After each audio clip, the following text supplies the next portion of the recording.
Hello, and welcome to episode 26 of The Spectrum. This was recorded on August 16th, 2025. In this episode, we're going to come up to speed on the current situation in the Shenandoah County Public Schools. I was not able to follow the events of the last 2 months directly, but in that time, the school board added an entire section to policy GBAB/JFHAB about dignity and respect for students that banned transgender students from participating in school athletics with students of the same gender. This is in a new section H, athletics. For any athletic program or activity that is separated by sex, the appropriate participation of students shall be determined by sex rather than gender or gender identity. Shenandoah County Public Schools shall provide reasonable modifications to this policy only to the extent required by law. I'm appalled, but not surprised, at how quickly they rushed this in. And just as quickly, they want to amend the policy like this. 2. For any athletic program or activity that is designated for female athletes, no biological males shall be permitted to participate except to the extent that federal law requires otherwise. 3. For any athletic program or activity that is designated for female athletes where biological males are permitted to participate, no female athlete or coach for such team shall be forced to participate in such program or activity. The new, but existing policy was broad. It would affect transgender boys and girls. The new proposed amendments are focused specifically on transgender girls and seem somewhat redundant, at least for the first added paragraph. Aside from the fact that sex is more complicated than they want to admit, this policy, like transgender bathroom bans, will have far more collateral damage than an effect on the transgender students, simply because transgender students are so few in number. However, any other girl may find herself being challenged.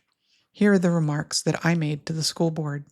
Many politicians give lip service to protecting girls from boys participating in athletics programs intended for girls, but the actions they then take have exactly the opposite effect. Instead of protecting girls, it puts every girl under a microscope. This mindset, when it isn't rooted in animus towards transgender people, starts with the premise that there's no way a girl can beat a boy in an athletic event. It assumes that girls are always inferior to boys. While it may be true statistically that boys tend to be stronger or faster once the effects of puberty kick in, it is not universally true. There is a very wide standard deviation. The overlap between the boys and the girls is significant. And except for elite athletes, the difference is not nearly as large as one might think. There are plenty of girls that could win an athletic competition against boys, and for prepubescent children, the statistical difference between boys and girls is smaller, maybe even non-existent, at least for effects due to physical differences.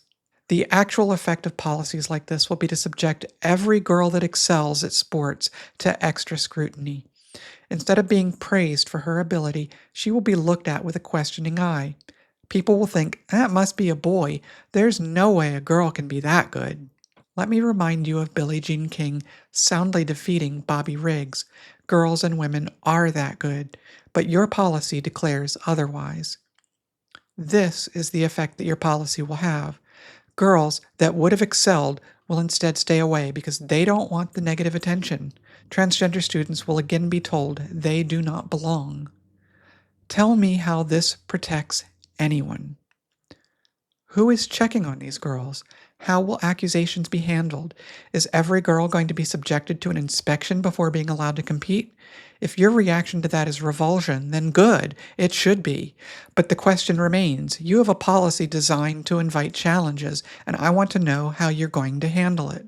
Prepubescent transgender girls are no different than other girls, and if a child has been on puberty blockers, then she doesn't experience the physical changes that might make her a better athlete.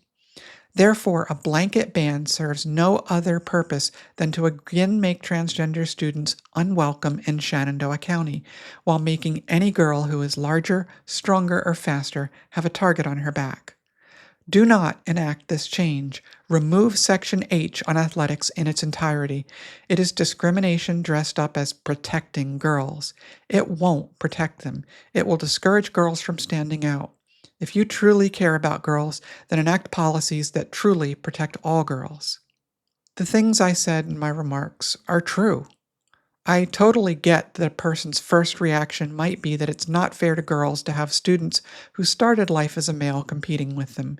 But when you take the time to peel the onion and learn the reality of the situation, the problem goes away because it isn't real.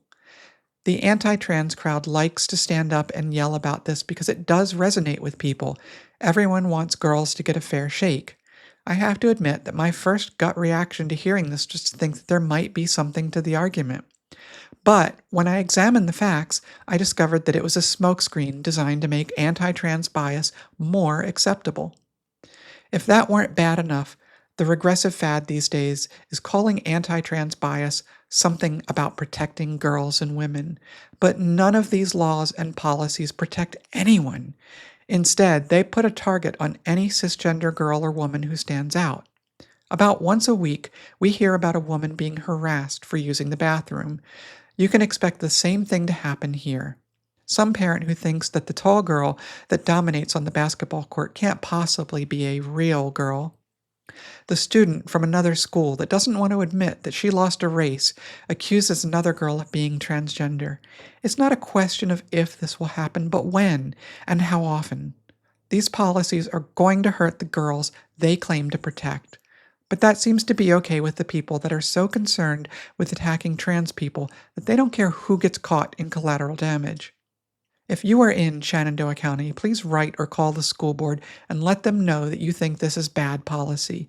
You can find links on the website and in the show notes. If you live in another place where this same thing is happening, let your school board know.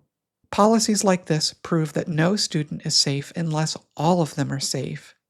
If you have a story about LGBTQ plus life you'd like to share, please contact me at spectrumpodcasthost@gmail.com.